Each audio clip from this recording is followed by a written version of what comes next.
morning, and welcome to the Sotera Health second quarter 2025 conference call. All participants will be in listen-only mode. Should you need assistance, please signal a conference specialist by pressing the star key followed by 0. After today's remarks, there will be an opportunity to ask questions. To ask a question, you may press star then 1 on your touchtone phone. To withdraw your question, please press star then 2. Please note this event is being recorded.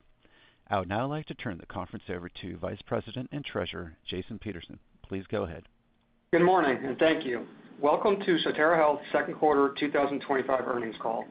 You can find today's press release and accompanying supplemental slides on the investor section of our website at soterahealth.com. This webcast is being recorded, and a replay will be available in the investor section of the Sotera Health website. On the call with me today are Chairman and Chief Executive Officer Michael Petras and Chief Financial Officer John Lyons. During the call, some of our comments may be considered forward-looking statements. The matters addressed in these statements are subject to risks and uncertainties that could cause actual results to differ materially from those projected or implied. Please refer to Sotera Health's SHC filings and the forward-looking statement slide at the beginning of this presentation for a description of these risks and uncertainties. The company assumes no obligation to update any such forward-looking statements. Please note that during the discussion today, the company will present both GAAP and non-GAAP financial measures, including adjusted EBITDA margin, tax rate applicable to net income, adjusted net income, adjusted EPS, net debt and net leverage ratio, as well as constant currency comparisons. A reconciliation of GAAP to non-GAAP measures for all relevant periods may be found in the schedules attached to the company's press release and in the supplemental slides to this presentation. The operator will be assisting with the Q&A portion of the call today. Please limit yourself to one question and one follow-up so that we can give everyone an opportunity to ask questions. If you have any questions after the call, please feel free to reach out to me and the investor relations team. I will now turn the call over to Sotera Health Chairman and CEO, Michael Petras. Good morning, everyone, and thank you for joining our quarterly earnings call. We're excited to share that Sotera Health delivered a strong second quarter, building off our solid performance last quarter marked by growing momentum across our core businesses. This progress resulted in top-line growth of 6.4%, adjusted EBITDA growth of 9.8%, and an improvement in adjusted EPS compared to the second quarter 2024.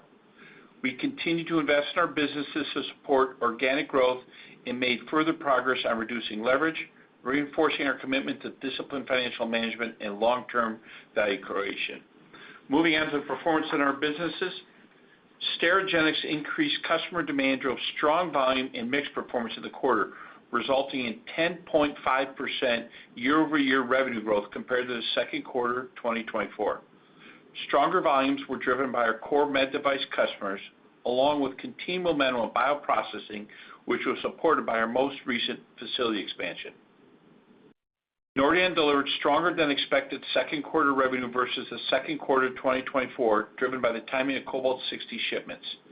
At the request of our customers, certain deliveries originally scheduled for the third quarter were fulfilled in the second quarter.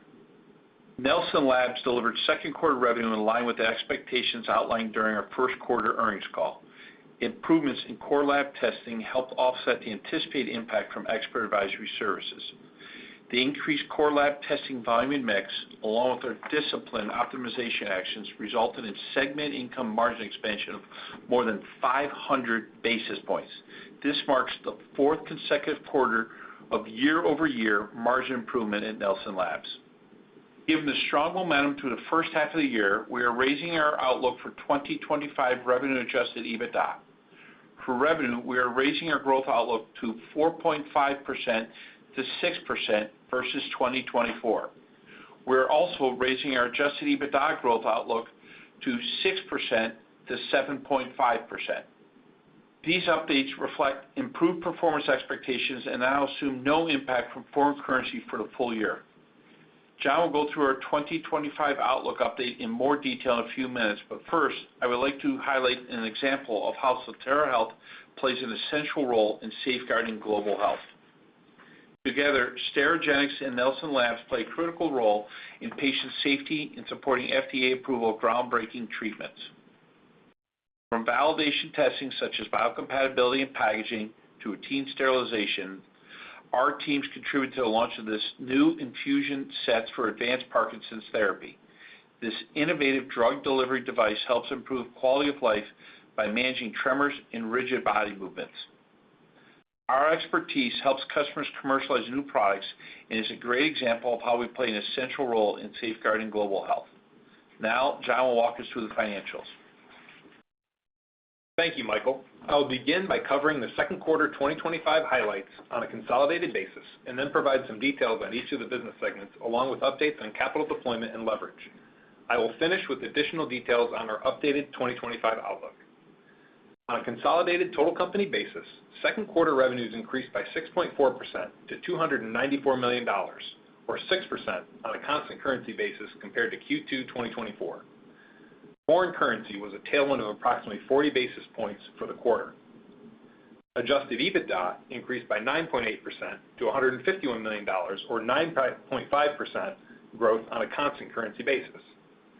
Adjusted EBITDA margins were 51.2%, representing a 156 basis point increase from Q2 2024, driven by a 514 basis point increase in Nelson Labs segment margin. Interest expense of $41 million for the second quarter of 2025 was consistent with the prior year period. Net income on a GAAP basis for Q2 2025 was $8 million, or 3 cents per diluted share, inclusive of the pending and previously disclosed $34 million settlement of EO claims in Illinois. That compares to net income of $9 million, or 3 cents per diluted share in Q2 of 2024. Adjusted EPS was 20 cents for the second quarter of 2025, an improvement of 1 cent from Q2 2024. Now let's take a closer look at the segment details. Sterigenics delivered strong second quarter 2025 revenue growth of 10.5% to $195 million, or 10% on a constant currency basis as compared to Q2 2024. Revenue growth for the quarter was driven by a favorable volume and mix contribution of 6%, pricing of 4%, and a benefit from foreign currency exchange of approximately 50 basis points. Segment income increased 11.3% to $108 million, with segment income margins expanding 42 basis points versus Q2 2024. Segment income and margin growth were driven by strong top-line growth, partially offset by inflation. Nordion's Q2 2025 revenue increased by 2.9% to $42 million, or 3.4% on a constant currency basis compared to the same period in the prior year. Nordion's revenue increase was driven by favorable volume mix of 1.1%, as well as a 2.3% pricing benefit, partially offset by unfavorable foreign currency exchange of 50 basis points. Nordion's segment income was $23 million for the quarter, while segment income margin decreased 145 basis points to 55.3% compared to Q2 2024, driven by the timing of supplier mix. Nordion's year-to-date margins versus 2024 are up over 200 basis points. In Nelson Labs, revenue for the quarter was $57 million, a decline of 3.3% compared to Q2 2024, as favorable contributions from core lab testing, pricing gains of 2.8%, and a foreign exchange benefit of 110 basis points were offset by the anticipated volume impact of expert advisory services. Segment income increased 13.9% to $20 million, while segment income margins expanded by 514 basis points. Increases in Q2 segment income and segment income margin were driven by favorable volume and mix improvements, benefits from optimization, and favorable pricing. Turning to the balance sheet, cash generation, and capital deployment. We delivered positive operating cash flow of approximately $57 million in the quarter, and capital expenditures total approximately $31 million. Our liquidity position remains very strong. At the end of Q2, we had $918 million of available liquidity, which included $332 million of unrestricted cash and $586 million of available capacity on our revolving line of credit. Finally, we finished the quarter with a net leverage ratio of 3.5 times, an improvement from net leverage of 3.7 times at the end of 2024, and continued progress towards our long-term goal of 2 to 3 times. As Michael mentioned previously, we are raising our 2025 constant currency revenue growth outlook versus 2024 to a range of 4.5% to 6% from our prior range of 4% to 6%. We also expect to drive healthy operating leverage and are increasing our constant currency adjusted EBITDA growth outlook to 6% to 7.5% from our prior range of 4.5% to 6.5%. Based on average second quarter 2025 FX rates, we now expect foreign currency impact to be neutral on full year revenue and adjusted EBITDA versus 2024, compared to our prior assumption of a 1.25% and a 1.5% headwind, respectively. Total company price for 2025 is still expected to be near the midpoint of our long-term stated range of 3 to 4%. For Sterigenics, we've raised our full year 2025 constant currency revenue growth outlook and now expect mid to high single digits growth. For Nordion, we continue to expect full year 2025 constant currency revenue growth in the mid-single digits. Nearly 60% of full year revenue is expected to occur in the second half of the year, with Q4 2025 revenue expected to be down mid-teens versus Q4 2024 due to the timing of Cobalt-60 shipments. Also, revenue risk associated with Russian-supplied Cobalt-60 has improved to less than 0.5% of total company 2025 revenue. For Nelson Labs, while core lab testing continues to improve, we now expect full year 2025 constant currency revenues to decline in the low single digits due to the impact from expert advisory services. We expect a return to growth in Q4 2025 and continue to expect strong margin improvement at Nelson Labs for 2025. Moving on to other guidance items. Based on the current forward rate, we continue to expect interest expense to be in the range of $155 million to $165 million. We are projecting an effective tax rate applicable to adjusted net income in the range of 31.5% to 33.5%. The favorable tax rate change reflects the recent U.S. tax law change that increased deductible interest expense up to 30% of EBITDA generated in the U.S. With the upward adjustments to our revenue and adjusted EBITDA ranges and the favorable change in the tax rate, we now expect adjusted EPS to be in the range of 75 cents to 82 cents, an increase from the previous range of 70 cents to 76 cents.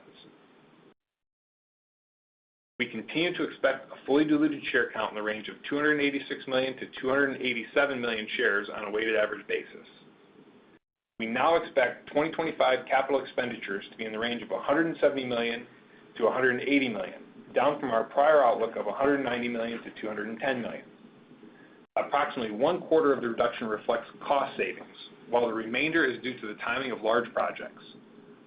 As outlined at Investor Day, we continue to anticipate CapEx of approximately $110 million in 2027, which supports our goal of delivering $500 million to $600 million of free cash flow over the period 2025 to 2027. We continue to expect year-end 2025 net leverage ratio to improve compared to 2024 as we work towards our long-term goal of 2 to 3 times net leverage. Finally, as usual, our guidance does not assume any M&A activity. I'll now turn the call back over to Michael. Thank you, John. We are proud of the strong quarter we delivered, which was highlighted by continued momentum and enabled us to raise our full-year outlook. This performance underscores the resilience of our business and the strength of our teams. We are energized by what lies ahead and remain focused on executing with discipline to drive continued value for our stakeholders.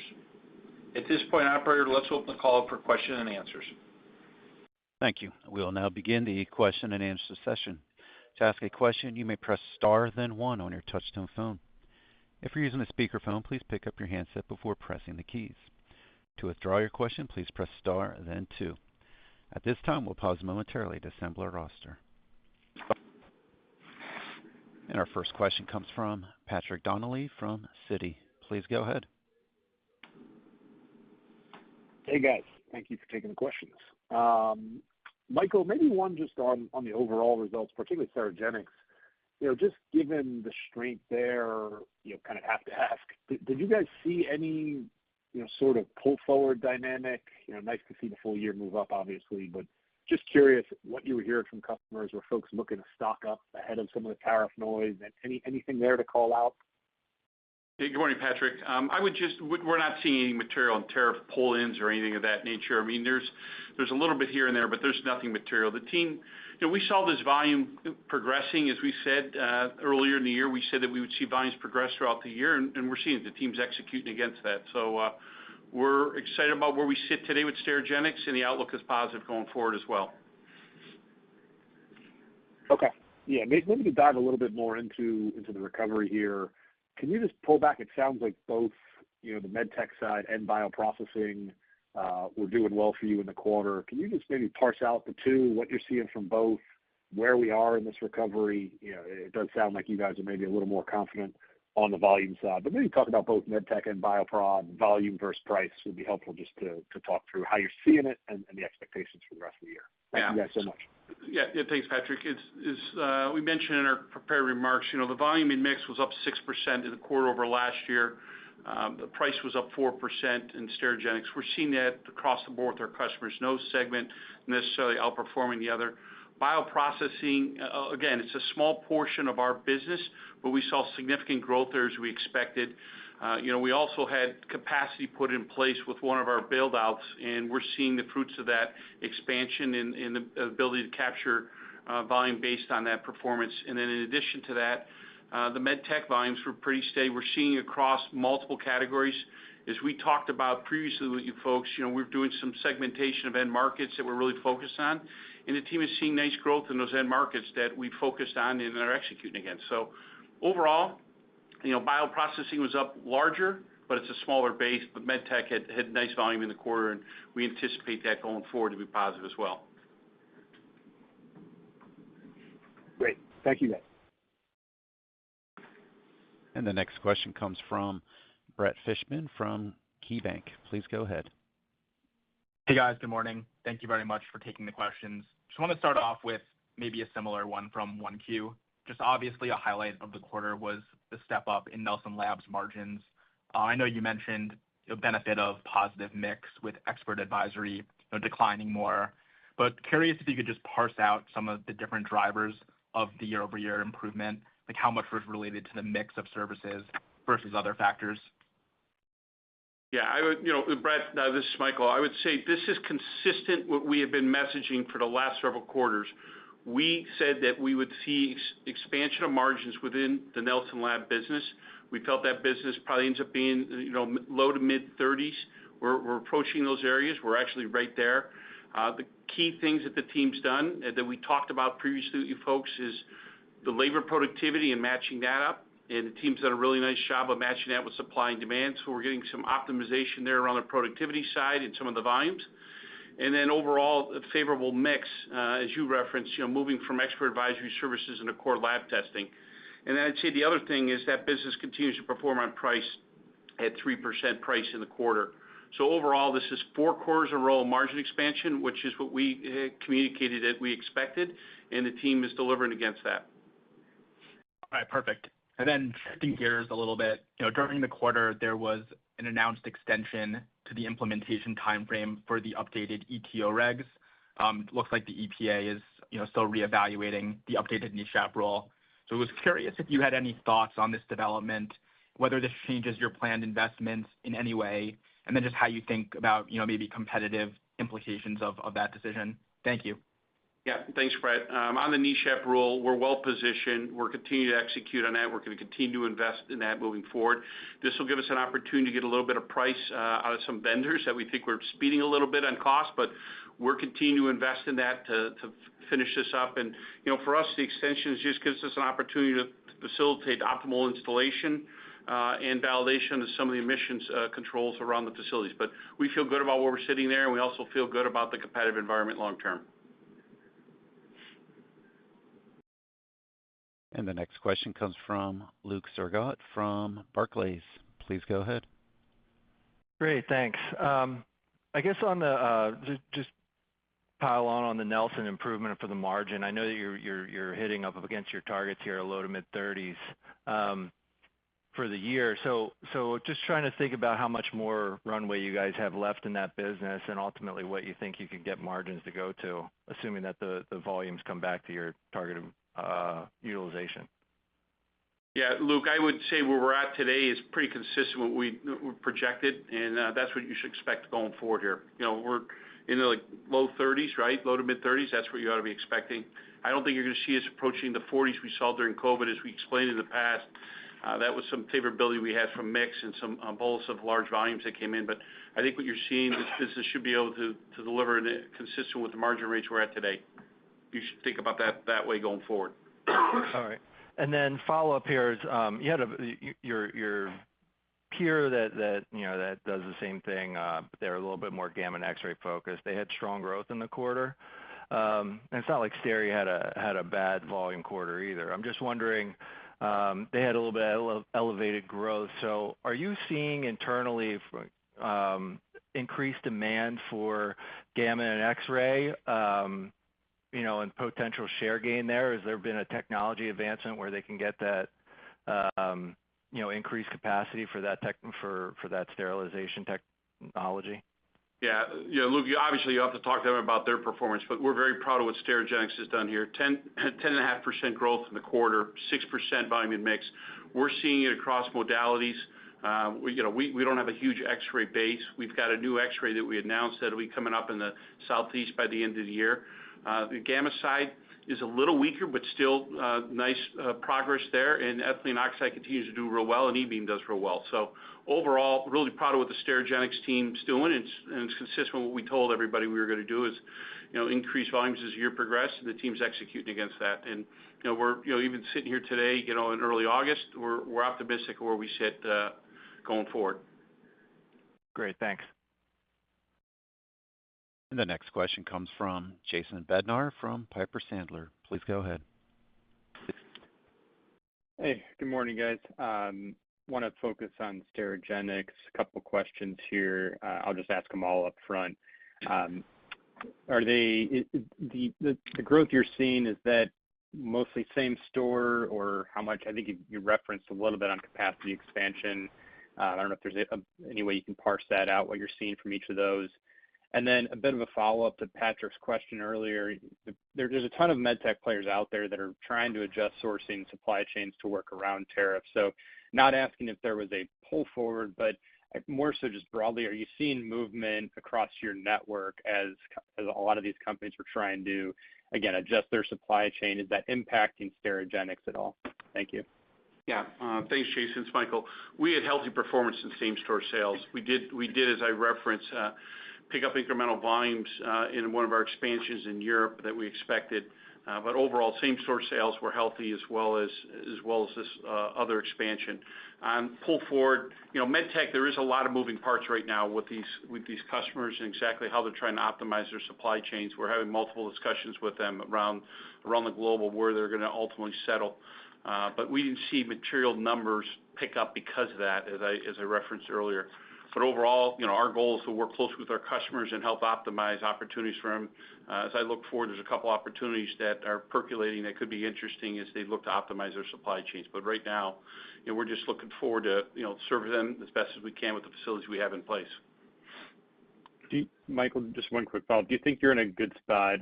I think you know the answer to this, but given those companies are trying to move supply chains, they're incentivized to move supply chains, do you feel like you're in the catbird seat just from a pricing position in terms of asking for even more price than you normally would?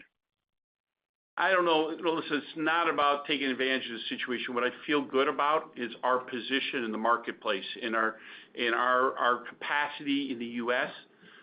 We have a pretty significant presence here. So if people want to come to the U.S., we feel like we're pretty well positioned to do that. All right. And also, the other thing to keep in mind, we've been talking about investments in incremental capacity. There was one program that we've been continuing to scrutinize, and we've decided to move forward with that program as well that'll optimize opportunities here in the U.S. that our customers have asked us for support around. The business case has come together pretty well with the pricing that they've committed to us, as well as the construction costs that we have to apply against it. And our board had made that decision earlier in the year to proceed with that. So we feel really good about that coming on board. Again, that won't be till late 27 or so, but So that, again, we're trying to be responsive to our customers broadly, Jason. All right. Great to hear. Thanks, Michael. Thank you. And the next question comes from Casey Woodring from J.P. Morgan. Please go ahead. Hi, great. Thanks for taking my questions. Just on Sterigenics, you did 6% volume and mixed growth in 2Q. You mentioned you're not really seeing pull forward. So is it fair to assume that same sort of volume and mixed growth in the back half, and maybe just walk through the quarterly cadence there? And then I have one follow-up. Hey, Casey, thanks for the question on that. We're really pleased with the performance in Sterigenics. I think if you look at how we've upped our guidance there to mid to high single digits growth, that would imply that kind of range in the second half. We do have some uptick in maintenance-related downtime that'll mute the growth a little bit, which is why you could see it being a little less robust in the second half than we saw in Q2, but we still really pleased with the trajectory of the business and the growth we're putting up. Got it. That's helpful. And then on Nelson, looks like you took down expectations for the year just on the RCA business. You mentioned a return to growth in 4Q in Nelson. Just curious how we should think about that business maybe in 2026, the moving pieces there. You'll have an easier RCA comp. Sounds like core volumes are improving. Maybe just walk us through kind of the normalized growth rate of that business and what that would look like in 26 with the easy comps. Thank you. Yeah. Thanks, Casey. We're not going to get into 26 in any depth at this point. We're only in the second quarter of 2025. I would just tell you, we don't see long-term significant expansion of the RCA business. Again, that's more strategic for us and how it works across the company. We saw the benefits last year of some elevated FDA activity, which is not repeating this year. But overall, we're looking at bringing a full service to our customers there that helps facilitate growth in both Sterigenics and Nelson. So, when we get later in the year, we're able to give you some guidance on 26. We'll give you more details around that. But right now, we're pretty proud of the work this team has done on getting the margins in line and recovering the lab business. We got a couple regulations that are coming into place, which the team is maximizing the opportunities around. So happy about that. We got to continue to focus on core lab volume going forward here, and that's what the second half is going to be about for that team. Got it. Thank you. And the next question comes from David Windley from Jefferies. Please go ahead. Hi, good morning. Thanks for taking my questions. The first one is a follow-up to the very end of your answer to Jason's question on the project that you're approving and moving forward. I think I heard you say the $110 million in 27 CapEx target is still valid. I wondered if you could talk about the path to that, particularly in light of that comment about the project. Yeah, David, I'll make some opening comments and John could jump in. We are looking at that $110 million, which is a commitment we made last year. The big things that are going to help ramp that down is cobalt development and the GFE spend, the facility enhancement spend on the Sterigenics side. Those are moving on track to come down just like we said they would. Those are two big outliers that have had an impact here on our CapEx spend the last couple of years. And then some growth investments on Sterigenics have come down. And then we have this one left that we've got forecasted out. Yeah, I think the nuance there, David, is that this one was always contemplated, and over the last couple months or even quarters, we've reflected on it just to make sure we're confident in the returns that it would deliver, and we feel really good about that, as Michael mentioned. So we're moving forward, but it was always contemplated in the numbers that we were talking about. Yeah, good clarification, David. It was always in those CapEx numbers that we had before. We just were pushing it until we got comfortable on the economics of it. Right. Okay. I wondered also on Nelson. I think in your description of the margin benefits, in addition to the mix shift, there was also a mention of optimization. I guess what I'm wondering there is you're taking the revenue guidance down a little bit on the EAS business. I'm wondering if the second quarter was a level of kind of more of a step function of, hey, the revenue is what it is. Let's right size the staffing levels even more so to current demand without any kind of growth anticipation. And that helped to bump the margins up even more than, we on the outside at least expected. Am I reading too much into that? Yeah, you're reading too much. There was no incremental actions. There was no incremental actions in the quarter. This is just a run of the things that we talked about a couple quarters ago. There was nothing incremental there, David. Got it. Okay. So relatedly, if I could just squeeze one more in. So you had previously said that your margin expansion for the year was going to be Nelson driven. Is that still the case, or do you see some benefits in the other two segments? Thank you, and I'll be done. Go ahead, John. You want to hit the margin one? Yeah, no, that's still our expectation, David. I mean, we feel really good about the improvement and the work that the team at Nelson has done to get margins in a spot where we think is consistent with the long-term guide. As Michael mentioned, they've been at this for several quarters to get the labor and productivity right, and so we're pleased with that. We still are expecting Nordion and Sterigenics to have stable margins for the year on a year-over-year basis. But again, feel really good about both those businesses' trajectory on. Super happy about the return to growth or the accelerated growth that we saw in Sterigenics, for sure.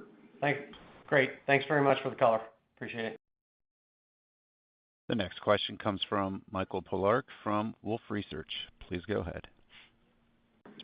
Hey, good morning. I want to put this all together. Steris posted a real 10% growth rate as well. I see that in Sterigenics. Like something clearly is going well as we reflect on the last 2-3 years. Obviously, there was first bioprocess boom and then bust and destocking and then kind of med device customer inventory management. Michael, you're not saying this is tariffs. And so is this just, look, there was a 2-3 year period of let's call it post-COVID destocking of COVID era inventory bloat. We've worked through it because end markets are still pulling through units like hospital utilization and procedures and people are taking drugs and all this stuff. And like, it's back.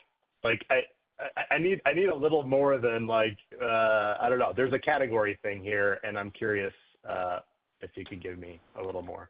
Yeah, Michael, I think some of your comments are right on. We've been talking the last couple quarters that we are not hearing about destocking in a significant way, right? We've been telling you that, and again, we're not hearing that at all. I think you're starting to see volumes starting to match up a little closer with the volumes you're seeing in the end markets. We saw it across multiple categories here. You know, we talked about bioprocessing a minute ago, but we're seeing across multiple categories. And as we said earlier in the year, we expected that to continue throughout the year, and we think that'll still be the case. And our customers, you know, we're in active dialogue with them, and the volumes are coming through. So I imagine our competitors are seeing that same thing. Understood. And then when we do the Sterigenics 2H guidance, you know, to me, the midpoint of mid to high single digits is 6.5 for the full year. So if I use that, I get like, you know, 6.5% revenue growth for Sterigenics in the second half, and let's assume price is stable because it probably is. And so, you know, at 4, that imputes volume growth of like 2-3 in the back half, and you just described 6% volume and mix in the second quarter. So what are you know, John, you said downtime, but, you know, that feels kind of normal course of business. Tell me if that's wrong. What else are you bracing for in the back half that kind of explains this lower volume input? Is it simply conservatism? Thank you. Yeah, Mike, I think, you know, candidly, I think we view the, you know, I understand where you get the 6.5. I view probably a little bit better than that from how we were thinking about it. You know, and I think that we could, you know, the business could do better than that. But I would say, you know, we do have the downtime, and it's a little bit more non-routine. We have our facility enhancements that Michael mentioned we're proceeding with. We've got a couple of those that are pretty back half loaded. If you look at our CapEx year to date versus our CapEx year to go, based on our guide, you'll see the pickup in CapEx, and that's really, you know, so a good bit of activity. So we've got some caution there around that. We feel good about the team's execution, but we want to make sure that we deliver against our commitments here. What if I can sneak one more in and be greedy? The tax rate lowered this year. The midpoint of the new 2025 range, is that a good adjusted tax rate for 2026 and beyond? Thank you.